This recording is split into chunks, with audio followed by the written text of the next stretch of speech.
Afternoon, Tim. How you doing? Afternoon, Shabbar. I'm still hot You're and still hot. It's a little cooler because my fan's working quite well now. for those that listened to the last episode, which was diving into the consumer story. We are continuing with a part 2 on a similar theme, but it's the same day. Me and Tim have just had a 10-minute break, and we are cracking on Monday, the 22nd of June, which is going to be a really hot day. But we're not going to carry on moaning about the heat, because I was really enthralled by the conversation that we were having, because it was pulling together some of the things that I often think about with my clients around this idea of us being consumers. And we've brought in the last few episodes this idea of being citizens as opposed to consumers. And in this episode, I think what we want to start moving towards is, how do we move towards a more life-centered approach with this idea of growth and the narrative that keeps getting passed down to us as consumers, that growth is the only story in town. And we talked last week or 2 weeks ago about how we can tie certain things up unconsciously in consumption, and we're heavily marketed to on a daily basis, hundreds of adverts, messages that are pulling us towards the consumer story. And we believe on a very unconscious level that the things that we want that are human qualities are going to be found in our consumption. And we gave some examples as to how we can start to decouple from that narrative. But this week we want to start to think about differently about growth and what a more life-centered approach might be. And that's where we're planning to go. So over to you. Yeah, great. Beautiful summary. Thank you. And also, let's not forget today, let's make sure we end with some takeaways for people, because we've tended to do that on the podcast. And I've noticed as we've got into bigger picture, we haven't always remembered to say, well, what could someone do or try? But as we said last time, just because we're looking at big picture questions doesn't mean we can't all actually do things and experiment in our own lives. And I think that's certainly relevant for today. Yeah. So here's the thing. Is growth bad, or is it that growth is just a thing, but it's got co-opted, it's got pulled into a money-centered, numbers-centered definition of growth, right? Are we growing the wrong thing, or is growth always bad? And an analogy I'll make before we dive into that question and growth and consumption is, in the money work, remember, we don't say money is bad. We just say it's not the answer to all your problems, and it won't give you the thing that you're really looking for, because, as you say, it's a human quality. So money is, we might say, neutral. It's a thing. Whether it supports the life we really want or gets us stuck and frustrated and soulless, that's not down to money. That's about our consciousness and how we direct money and what we do with money. I would say it's not that different to growth. So let me start with an analogy. This isn't mine. It's a widely used kind of idea that you'll hear in environmental work and environmental economics. Kate Raworth, whose work I think we've discussed, who talks about donut economics, which is an attempt to think about these things in a more healthy way. She uses it. It's quite old, and it's simply this. All natural systems and all natural things, if we're talking about life, they grow, right? You started off as whatever you were, like a little sperm and egg and tiny little thing, and you grew. And it was good that you grew. We wanted you to grow. It was perfect that you grew. And then you were born, and then you grew even more, and you grew physically. You became bigger.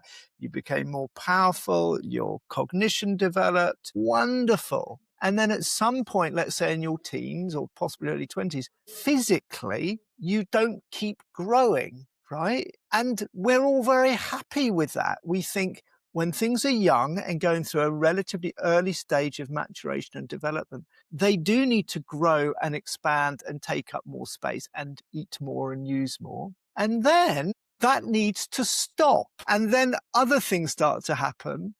We'll come on to that. And then eventually we need to get ready to do the opposite of growth. We start to diminish and become smaller and prepare for death. And every living thing does that. There is a time for growth and expansion. There's a time for, it's actually not stasis, but where let's say the growth is less visible, less obvious. And there is a time for definite decline. And my dear old mum, who's now 88, who's had pretty much a great life, is literally shrinking and eating less and going out more. I mean, she's doing pretty well, but her life is in a different phase. And if she was out buying new sports cars and eating more and trying to build more muscle, there would be something wrong. I mean, it would be wonderful in a way, but it's not what it is expected. The point is, if we're asking about a life-centered view of growth, whether that's in our own lives or more relevant for this podcast, for society, all living systems have phases of growth and then, let's say, a dynamic equilibrium or some sort of creative stasis, and then a decline and then a death, right? You look at a plant, you plant a seed, it grows, you want it to grow, you want it to get bigger, but then it doesn't keep getting bigger. It doesn't become like that thing in Rocky Shop of Horrors or whatever. It reaches a maturation point and then it keeps going. And eventually, and if it's an oak tree, it might be hundreds of years, or if it's an annual plant in your garden, it grows and then something else comes along. So environmental economists will point out that there is nothing in nature that keeps growing, but growth itself may be necessary at certain times. Let me give a couple of other examples, then hand over to you, and then we'll explore what this might mean for a much more wise, healthy view of growth. In the human body, because our bodies don't keep growing, right? We've established that. But if something keeps growing in your body and doesn't stop and keeps growing exponentially, infinite growth, that's really bad news. That's likely a tumor, a cancer, some sort of virus, and that's going to kill you. So when we do have examples of things infinitely growing, not growing and then reaching a healthy stasis and then decline, when we get runaway growth, it's almost always in nature a bad sign, a sign of illness, sickness, dysfunction that will lead to the collapse of the system. Right. And if people have got counterexamples, I'm not a biologist, let me know. But you really don't want things just to keep replicating, growing. You want a dynamic, healthy balance. So it's very strange, isn't it, that modern economies created by what we think of as the most powerful, sophisticated thinking is pretty much the only example we have anywhere of the idea that we can keep expanding, growing, being more and more active, have this compounding idea. So we grow this year and then we grow that. So there's even more. And that somehow, if we just keep that going, that's going to lead to health and goodness and well-being. Because as far as I can see, there is not a single example of that being true anywhere in the history of life on this planet over 3 or 4 billion years. Very interesting. But yeah, we just have to see.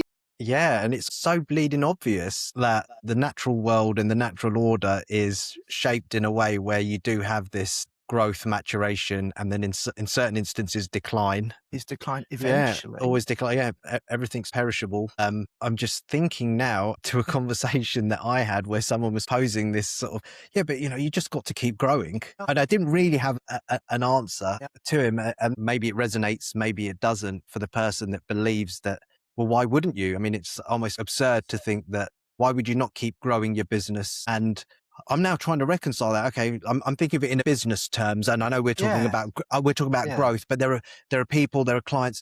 Well, what else am I going to do? Like, why wouldn't I just keep growing my business? Yes. And there are some people that do say, and they're quite genuine. Well, if I grow my business, then and that's a source of income, etc. I'm leaving a legacy and I can do more good with the money that it generates, etc. And that argument gets thrown at me quite a few times. And it's not for me to question someone's intention around what they're going to do with the money that they end up growing.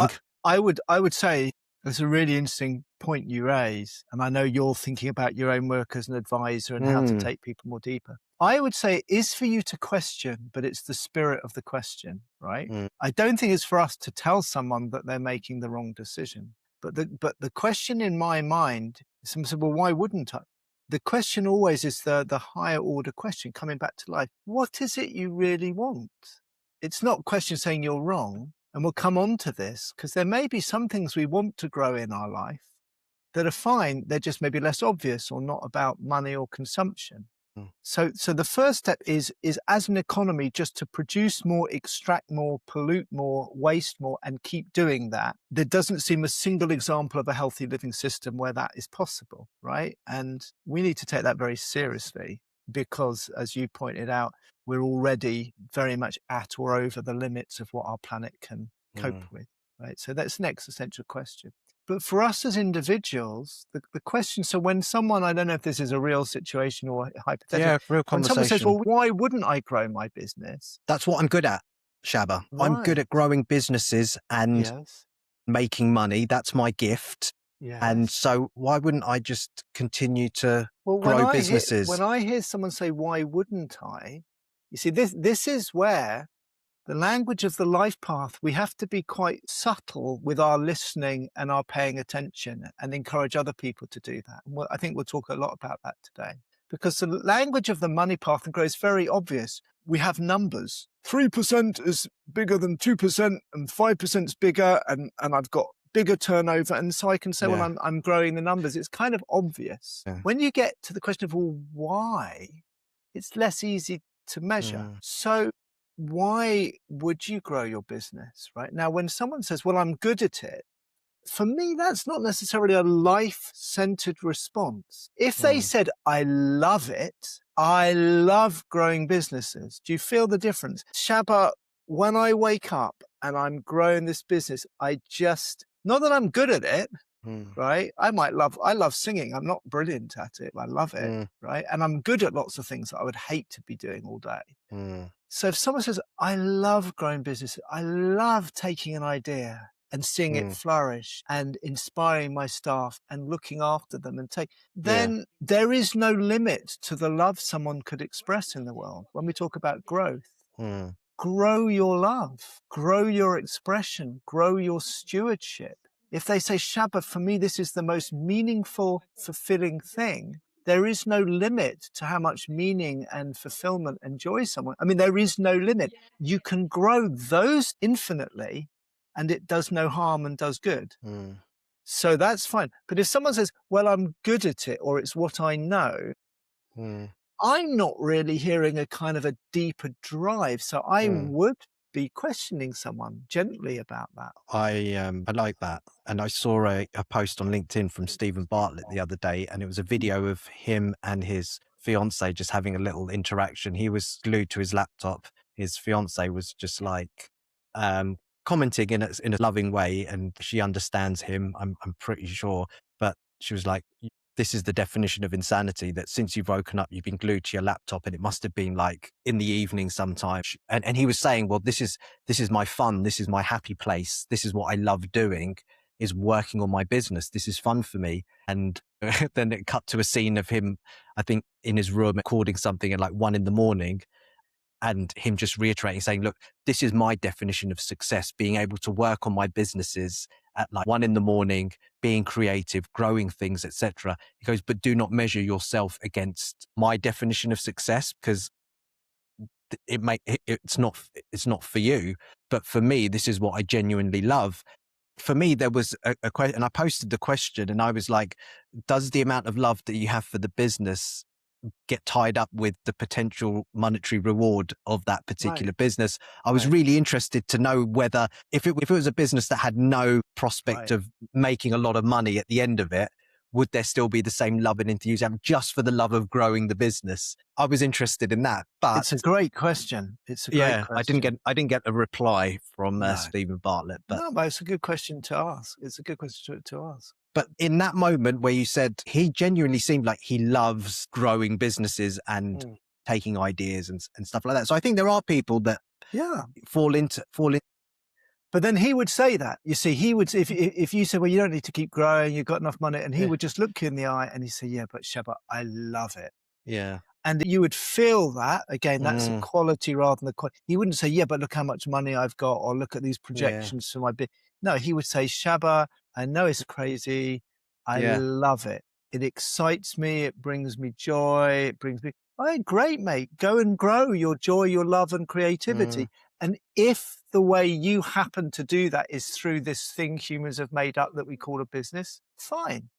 But what you're really growing, we might say, is it your expression of your creativity, like your love for your passion. And you're lucky Mm, enough, Stephen, that for you, money comes with it and all the good things with that. Great. But for mm, this other person you mentioned, who said, well, why wouldn't I? It's what I know. I yes. feel a different energy. And to me, that, I mean, I don't know this No. person or whatever, but to me, there's more likelihood that that's someone who's more trapped in a consumer growth story, which Yes. is, well, the numbers grow. I'm good at growing numbers. And by the way, because I've been marketed and socialized my whole life that Mm, growth is what we want, that sounds to me someone who's yes. more caught up in the idea that with the growth of numbers or the business or the productivity comes everything that I want. Yes. And the question for that person is, what is it to be a true individual citizen, and how would you really like to relate to the world?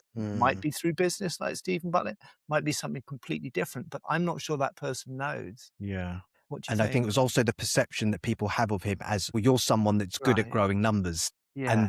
And therefore there is a certain maybe human quality that's being Yeah. projected now Yeah. onto the, I like to be well, needed. I like to be yeah, important. I like to be valuable. yes, that could be interesting. That was digressing, but within the theme Oh, I of, think it's very relevant. and I was just thinking, going back to what you're saying, that the whole idea of growth and maturation and Mm.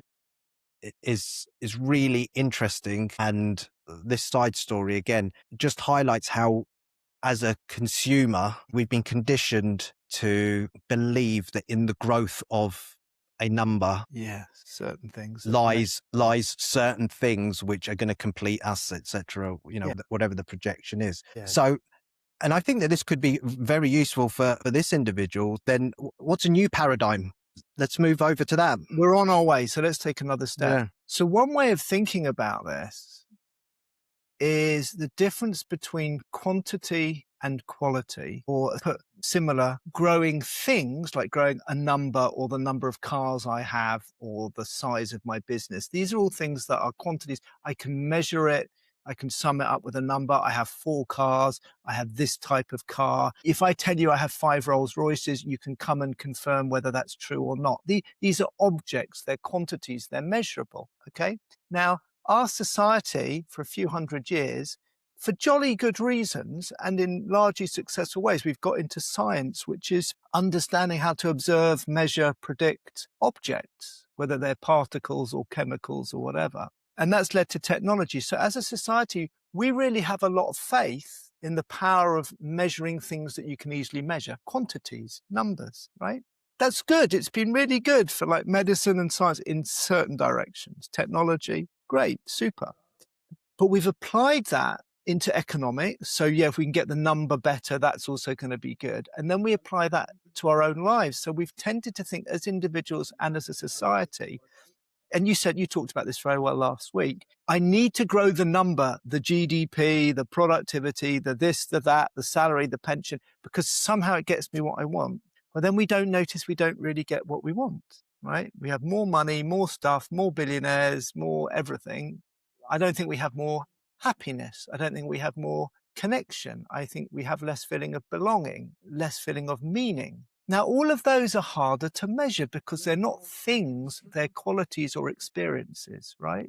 You can kind of measure them, if you're a social scientist or a psychologist, Yeah, but the happiness index and right, things like that. but it's Mm, harder, they're different. So for yeah. me to say, well, I have a real sense of well-being or belonging or contentment or peace or safety or health or community, or I have a sense of richness in my life, it's much easier to measure the quantity of whether statistically I'm financially rich than it is to measure whether I actually feel rich, which is a quality. Does this make sense so far? Yeah, So absolutely. the mistake we've made is to maximize things that can be, as it were, easily measured. And then the problem when you do that is A, they don't lead to what you want anyway. But even worse, they cause you to devalue or ignore or make invisible all this other stuff that's actually about human experience, right? So we've talked on the podcast a lot.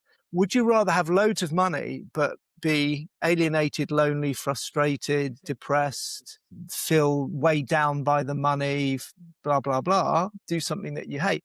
Or would you rather feel rich, belonging, connected, alive, vital, ideally with money, but maybe not with money?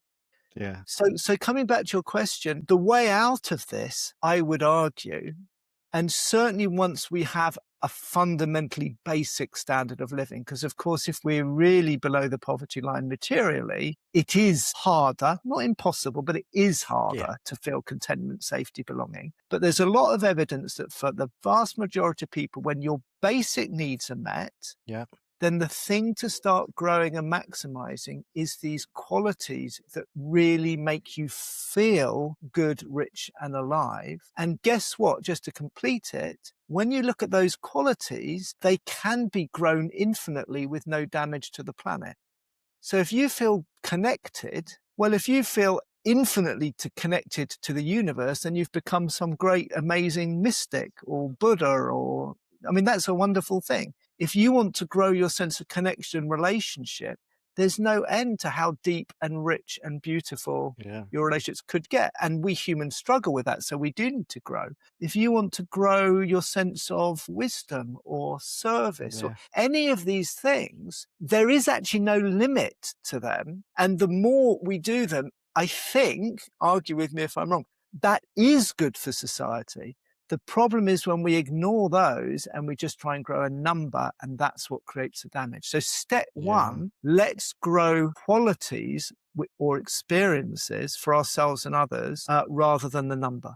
Yeah. And the thing is that there are so many examples of people who are doing that. And I'm just now, as you say it, I'm actually recounting the stories and the conversations that I've had with people who are in that situation. It's just that the opposite side is so bloody loud and kind of in your face. I've got a client who, wonderful lady, was in a very well-paid job, started a charity and realized it was taking up more and more of her time. And it was just something she was really, really passionate about. And she was just telling me how in the end she decided that she was going to leave her corporate job and do the charity work. And it was tough for a while because they were just sort of relying on one income until the charity got to level. And I was like, you do realize you have to pay yourself, because from our work, I understood that people who work in charity get very, very hooked on, well, the money stuff starts to get a bit problematic and that it's very under-resourced. And she was like, no, I do realize that the only way I'm going to be able to grow the charity or do more good is by making sure that I'm still resourced. That's it. But it was so apparent that the amount of good that she's doing and that feeling of contributing and connection that she's now making and people getting involved, like, it's amazing how it's grown, but not because the intention was to grow the charity to a certain level, but it was the values that she was bringing to the table of wanting to help, wanting to contribute, wanting to enrich people's lives and make them better. And this thing's just taken off. And she said that the feeling of richness that she gets from doing it, there's no salary in the world that can replace that. And I'm like, that's remarkable. And there are so many people that I've come into contact with that are growing these other qualities. It's just that I don't think it gets as much airtime and publicity. It's interesting. I mean, you make one very good point. It's just because we are growing other things or work in service doesn't mean we can't be well paid. Yeah. So, because that can be a trap we've discussed on the podcast. It's just not the principle. I think we're living at a time of a transition between those stories, right? And the old paradigm, the money paradigm, the quantity paradigm, the growth is still very, very dominant, very, very dominant. And it's still, if you like, the conventional wisdom. It still drives political policy. The purpose of the government is to grow, we worry, but growth in a very limited set of things. So I guess what I'm saying is the old story is dying, but it'll take a long time to die. And in the meantime, it is what we tend to see because the mainstream media and the way money works and politics, it seems very, very loud and dominant, as you said, and it is. But of course, there are and have always been examples of people living in completely different ways. We've tended to think of them maybe as spiritual people or religious people, but actually it could just be regular people who have a different set of values. But yeah, this simple idea. And also, I do want to say this doesn't have to be being a do-gooder or even being in service to others. It's lovely, this story, but you may want to grow contentment. That's a very spiritual quality, to simply be all right with what one has is an incredible quality. You might want to grow peace or connection with nature or your capacity to truly care. Or so there could be any number of human qualities to grow because for you, they're part of your soul path, your life path, etc. So I just want to hear from you. Then I want to say a couple of other things and then think, how could this look at a policy level? Because people might be listening and thinking, wow, that's fine, Tim, you can grow in wisdom, but how would the government work?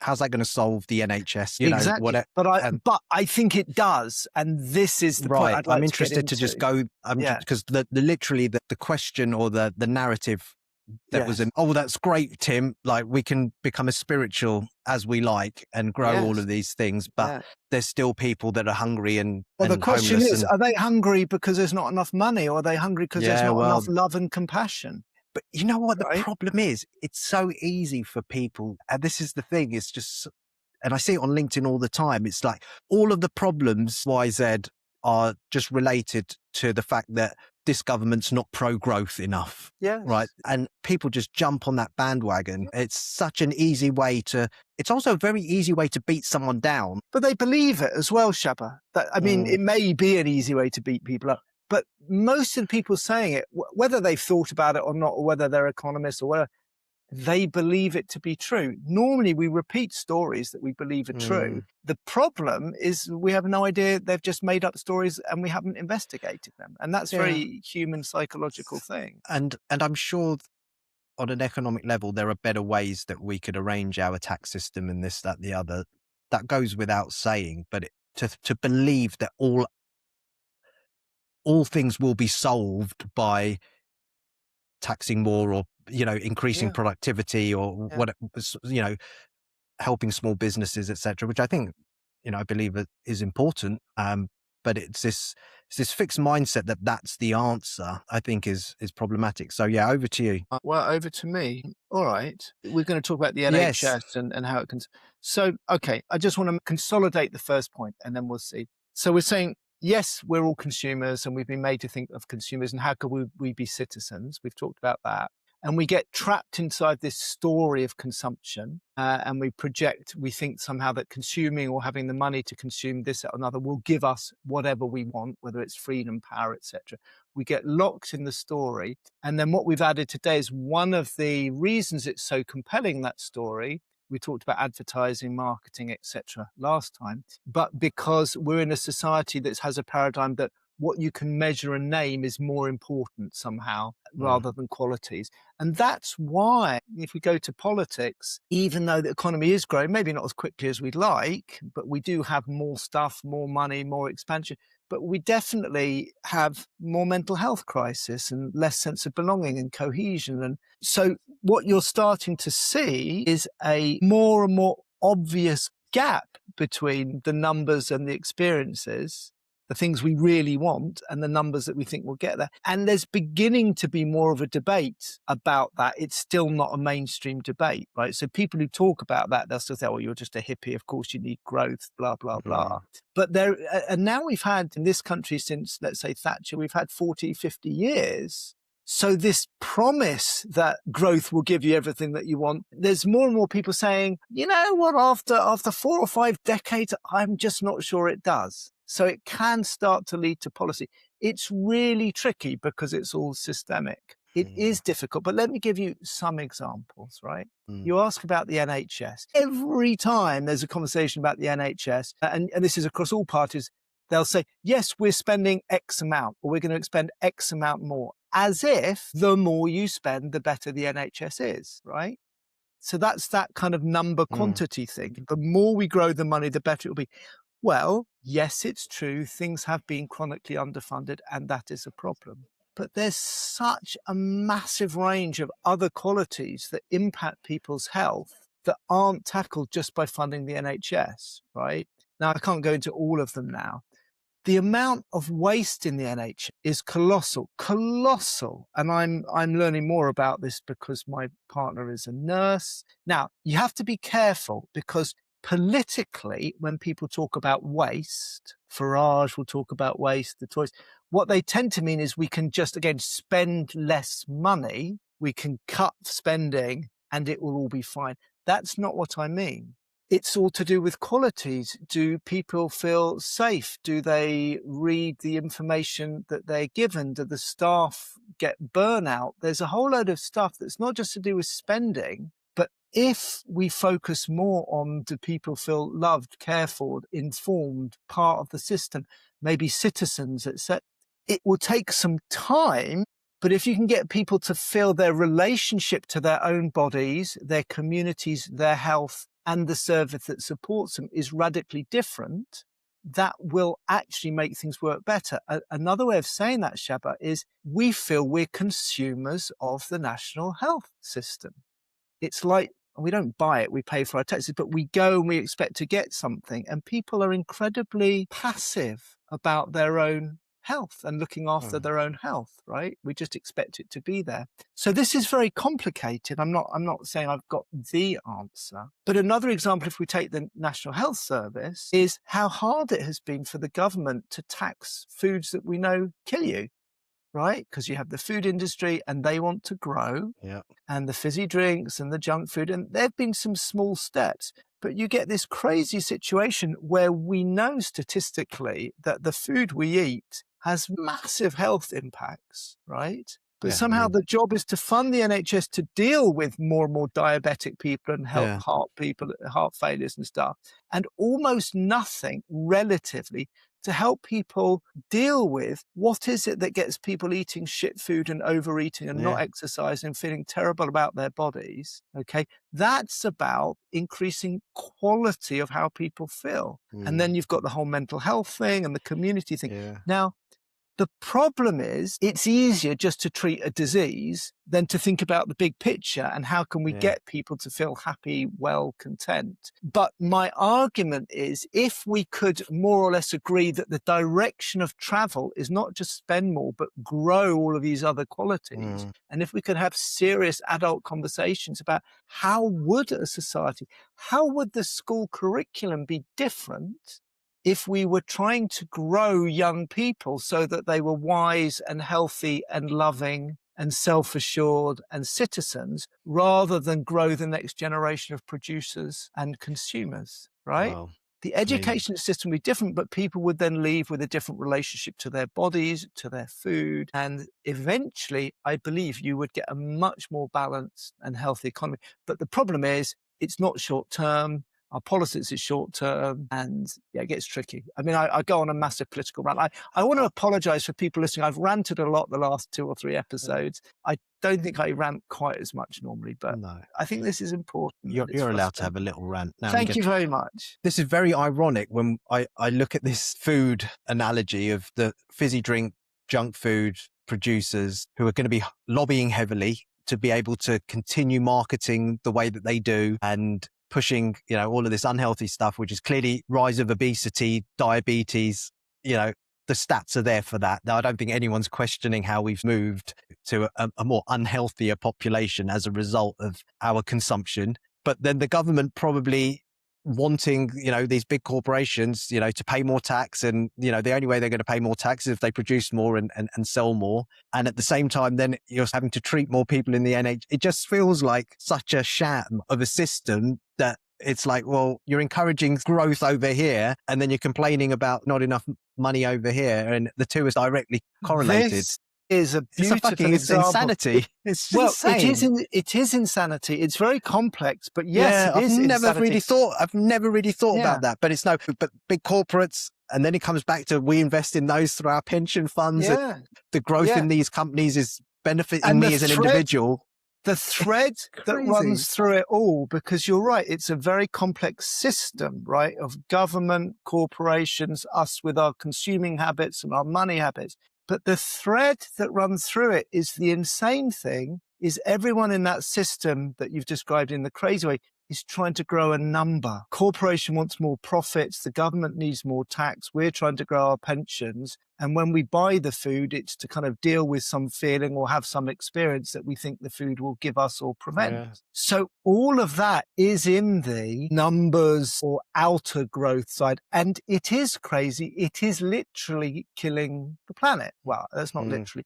It's literally damaging the planet. So the switch is if all of those institutions and individuals could be encouraged to occupy a life-centered story. So the government thinks, well, we're not stupid about money. Of course we need money, but we will try and direct as much of our budget to increasing the experience of life rather than the metrics. And that might mean more preventative healthcare and investing now, even though it won't pay off for a long time. It does require changes. I was a politician. I used to try and work on this stuff.